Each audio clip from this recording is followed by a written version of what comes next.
We have seen a lot of videos recently about the epics that you want to empower as soon as this feature is live. But we have not heard about the epics you don't want to empower that you're going to break your account if you go sacrifice. And I'm going to hook you up with that information today. Let's get it.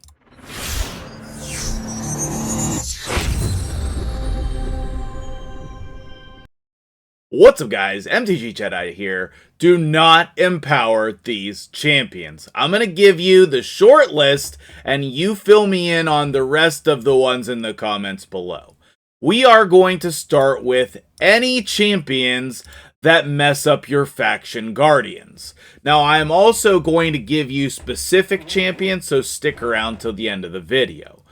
If you have your faction guardians filled out, do not go in and break them up. I'm very excited to empower a Stag Knight. He's being used in a lot of areas of the game. He's very good.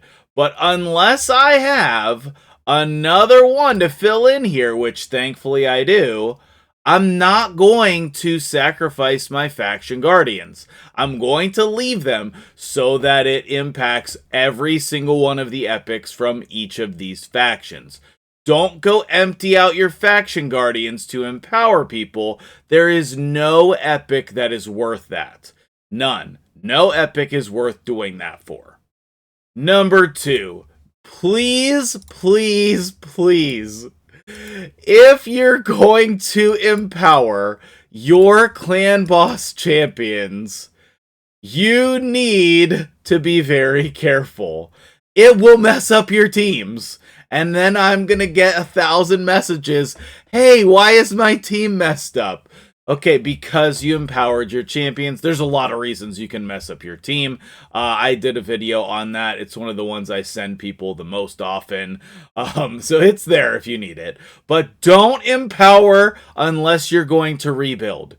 Unless you're going to re-gear your clan boss team, don't empower those epics. So your man-eaters, your seekers, your deacons, your demythas, whoever's in your clan boss team, don't empower them unless you're prepared to re-gear that team. Now, before we jump into the champions who I want you to not empower, I want to touch on a couple champions who I'm very excited to empower. And those are going to be your damage dealers. So, for example, I know there are so many people who are excited to empower Whisper. Unfortunately, I am not one of them because I have apparently sacrificed all of the duplicates as chickens, and I will be in search of some Whisper because a +4 Whisper sounds absolutely super fun to mess around with in Hydra, as do all of the other champions who are good damage dealers, okay? The best, in my opinion, is going to be Magnar. He already does more damage than most other DPS champions in the game, and with empowerment, I think he's going to surpass a lot more legendaries on the DPS tier list. And last but not least, any other damage dealer who you use in the epic category is going to be really, really good. Now, that can be basically anyone, but for example, another one I will throw in there is Dirindil. He is a very excellent champion. I think he will be even better if you empower him. Now, jumping into the champions you should not empower, there are some champions who are damage dealers that you should not empower. Number 1 on the list is going to be, not in the Lizardmen, is not letting me click here. In the High Elves from the thumbnail, please be aware that if you empower your Royal Guard, that is not going to help you do more damage. It's not. This enemy max HP skill is going to be capped. You are probably already hitting the cap anyway. Now, it might be cool to see if a +4 Royal Guard could one-shot like Spider 20, for example. But I don't think that it's going to help you in other areas of the game if you're empowering a Royal Guard. The same thing goes... What is going on with the game today? The same thing goes for Husk. Now, Husk is a little harder to hit the enemy max HP until you get to things like Hydra. Then it's much easier, okay? And this will not help you do more damage. So, Royal Guard, Husk, these type of champions do not benefit greatly from being empowered. The only thing that really benefits them is if you're trying to get accuracy on them and speed. Then those empowerments theoretically will be helpful. We need to see what the stats are before we can 100% know for sure. But that would be the only reason that you're trying to empower them, is for speed and accuracy, not damage. Let's flip over to Ogren here for the other champion in the thumbnail, and that is Ugo. I have at least 2 Ugos built on my account. I highly recommend you build multiples as well. I doubt you're sitting on 6 copies of Ugo. I doubt you are. But if you are, by all means, go ahead and empower. But if you have 2 Ugos, don't empower them. Save them. And that's going to be true for the majority of epics. It's going to be better to have 2 copies of most epics than it is to have a +1. Especially if you have them already leveled up.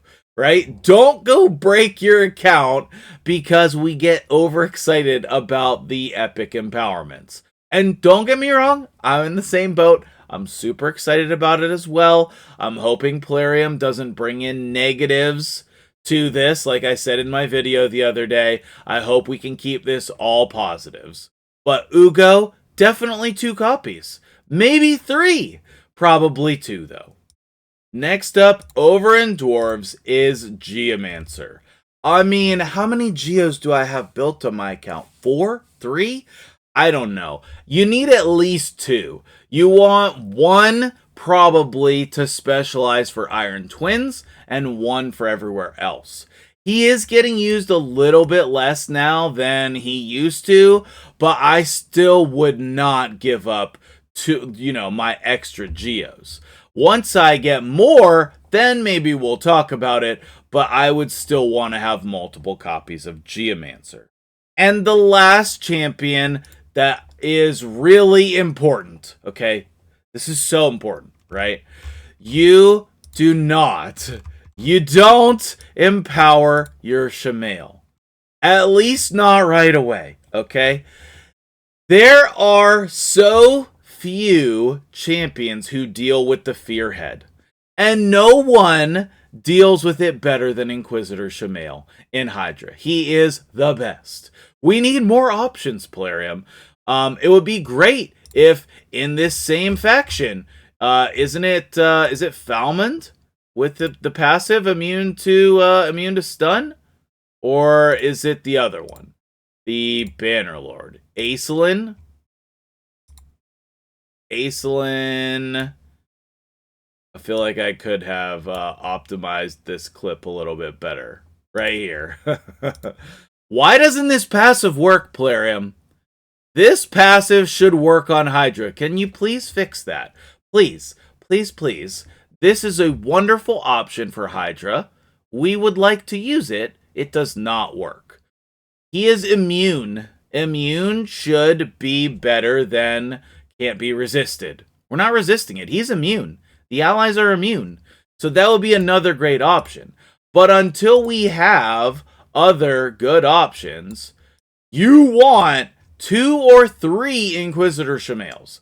I think it would be great for all of you guys to build 3 Inquisitor Shamails, go use all 3 of them on your 3 Hydra teams, and maybe in a little other areas of the game, but mostly Hydra. Please don't go sacrifice all your Shamails unless you honestly don't use them. But even if you don't use them, you should consider using them. That is my opinion.